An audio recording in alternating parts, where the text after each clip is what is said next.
You are recently diagnosed.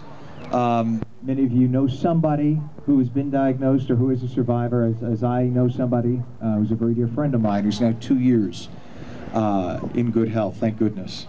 We're here to help raise money and awareness to find a cure so that, and get that money to research so that people don't have to have the bad outcome, if you will. And so that in the future we don't have to do these walkathons. So, but we're doing it right, exactly. In the meantime, though, it's a beautiful day.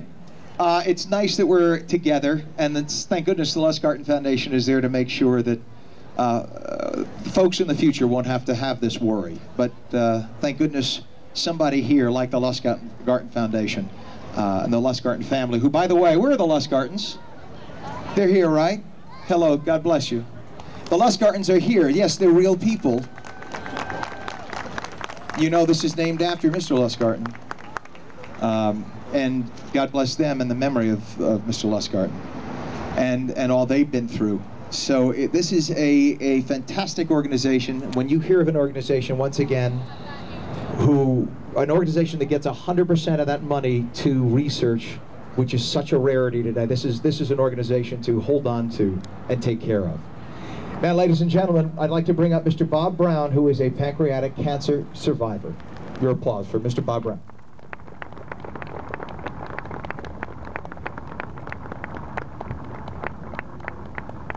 Wow, what a great crowd. Thank you so much, Ken. And I'd like to give special thanks to Kerry and Ann as well for allowing me this opportunity to speak on behalf of the cancer survivors. It's such an important and meaningful event, and it's really an honor to be here today. You know, it's nice that the sun just came out today, just as we're about to start the walk. It's been a pretty busy weekend for my family. Yesterday, we actually had opening day at baseball for my son. So we were out, and they had a beautiful festivities, a great celebration, a parade, all the kids, and it was topped off with a former Yankee great, Sparky Lyle, actually throwing out the first pitch. So for those, you know, in my age, you guys know who Sparky Lyle is. Now, I'm sure, you know, we had just a wonderful time. My daughter was there, my son and I, and I'm sure you're sitting there saying, okay, so what does that have to do with pancreatic cancer?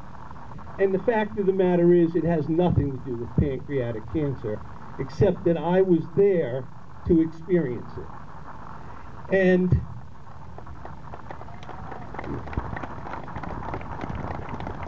when I was diagnosed in 2008 with stage 3 inoperable pancreatic cancer, it was pretty much a given that I was not going to make it to my next birthday, let alone to a baseball opening ceremony 5.5 years later. Some of you may know a bit about my pancreatic journey. For the vast majority of you, it's going to be a very familiar one. It began in 2008 when I was simply living my life. I was a corporate CEO, had great life, beautiful family, all the perks that come with a lifetime of hard work, and it changed in an instant when I got that terminal diagnosis. It continued through months and months of chemotherapy and radiation, all in an attempt to shrink the tumor, which was wrapped around my artery, before it spread to any other organs. Something that wasn't done very often 5 years ago. At the end of those 6 months of treatment, I was told that the tumor had shrunk, that it had shrunk about 20%, and that I was not operable, and I would never become operable. My wife, Linda, who is a 14-year colon cancer survivor, she and I sat down and spoke and said, we're not going to accept that. And we did research, and that research brought us to the Pancreas Center at New York Presbyterian, and to a surgeon who was able to expand the boundaries of what was then traditional pancreatic cancer surgery. My surgery was 14.5 hours long. He removed part of my stomach, my bile ducts, and most of my digestive organs. But at the end of the day, he was able to remove the tumor and save my life.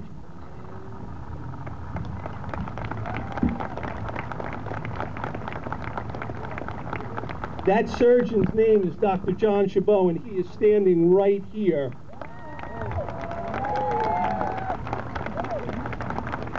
So that's one, there's a big poster of him in my house with a big S on the chest. After that, I still did have some cancer left in my body, and I followed it up with months and months of the most aggressive chemotherapy I could possibly take. I spoke to my oncologist and I said, you know, this is my last chance. I want you to hit me as hard as I possibly can take. And amazingly, he took me up on that offer. The side effects were brutal, very, very difficult. But after many more months of that chemotherapy, in June of 2009, after almost 18 months of this journey, I was declared NED, no evidence of disease.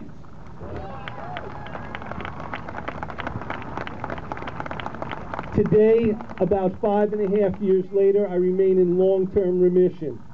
Overall, I have a pretty good quality of life, and believe me, I know I am a very, very lucky guy.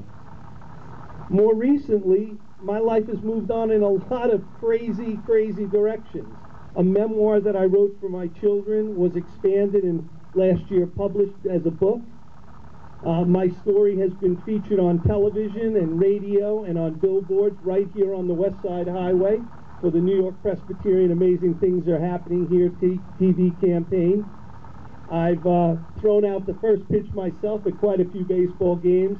I've done a slew of magazine and newspaper interviews, and Linda and I have spoken to literally hundreds and hundreds of pancreatic cancer patients and their families. My kids, they think I'm an actual celebrity. But I'm not a celebrity at all. I'm just a regular guy who somehow survived the cancer that very few people thought possible. It's been an awkward transition being recognized for something that I never sought to achieve. And I think it's critical for survivors to be visible, to show the people who are in the fight that it can be done, and to bring much needed attention to the disease, and hope and inspiration to those who are still fighting the war. And believe me, fighting pancreatic cancer is just like fighting a war. And like any war, it needs troops, it needs support, and it needs heroes. The support comes from the Lustgarten Foundation, who has raised millions and millions of dollars and channeled it to the people who are researching and going to find the cure. As for the heroes, you know, as a long-term survivor, I get called that a lot, and I'm not so sure about that. I know that heroes are people who take action, people who rise up from their own struggles and reach out and help others. You know, heroes are often just regular people who come out and come above extraordinary challenges. You know, a couple of years ago on that river right there, a long-time quiet pilot performed what many people thought was never possible, and he landed an airplane on that river, saving hundreds of people. Captain Sully Sullenberger became a hero that day. And finally, I think heroes are the ones, like many of you, who take the most heartbreaking personal loss and turn it into a dedicated commitment to bring attention and change to this disease. And in doing so, you make the world a better place. So I find it kind of poetic that here in the shadow of that miracle on the Hudson, the heroes really are standing here today. You all are the heroes. And so for you, I stand here up here, not as proof of something that can happen, but as proof of something that does happen. Proof that your actions do generate results, and sometimes, like in my case, even miracles.